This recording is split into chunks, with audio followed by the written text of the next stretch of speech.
नमस्कार, आप देख रहे हैं इजी शिक्षा। मैं हूं आपके साथ वंशिका चौहान। आज हम आपको कहानी सुनाएंगे जिसका शीर्षक है अकबर बीरबल की कहानी, कौन है असली माँ।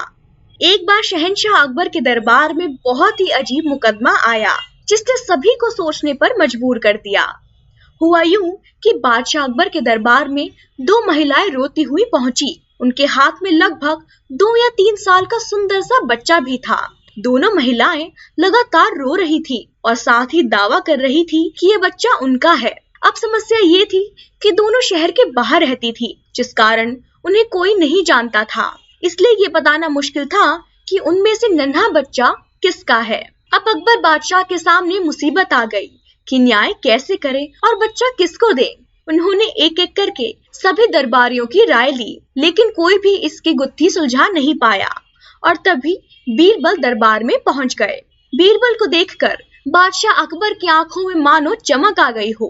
बीरबल के आते ही अकबर ने इस समस्या के बारे में उन्हें बताया। अकबर ने बीरबल से कहा कि अब तुम ही इस समस्या का समाधान करो। बीरबल कुछ सोचते रहे और फिर जल्लाद को बुलाने के लिए कहा। जल्लाद के आते ही बीरबल ने बच्चे को एक जगह बैठा दिया और कहा, एक काम करते हैं, इस बच्चे के 2 टुकड़े कर देते हैं। एक एक टुकड़ा दोनों महिलाओं को दे दिया जाएगा। अगर इन दोनों महिलाओं में से किसी को ये बात मंजूर नहीं है तो जल्लाद उस महिला के 2 टुकड़े कर देगा। ये बात सुनते ही उनमें से एक महिला बच्चे के टुकड़े करने की बात मान गई और बोली कि उसे आदेश मंजूर है, वो बच्चे के टुकड़े को लेकर चली जाएगी। लेकिन दूसरी महिला बिलख बिलख कर रोने लगी और बोलने लगी, मुझे बच्चा नहीं चाहिए, मेरे 2 टुकड़े कर दो, लेकिन बच्चे को मत काटो, ये बच्चा दूसरी महिला को दे दो।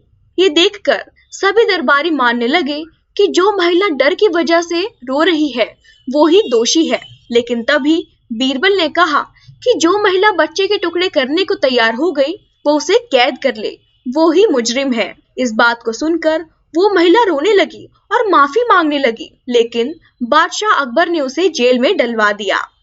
बाद में अकबर ने बीरबल से पूछा कि तुमको कैसे पता चला कि उसकी असली माँ कौन है।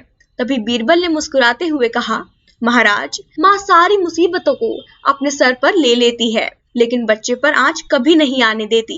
और यही हुआ। इससे पता चल गया कि असली माँ वो है जो खुद के टुकड़े करवाने के लिए तैयार हो गई, लेकिन बच्चे के नहीं। बीरबल की बात सुनकर बादशाह अकबर एक बार फिर से बीरबल की बुद्धि के कायल हो गए।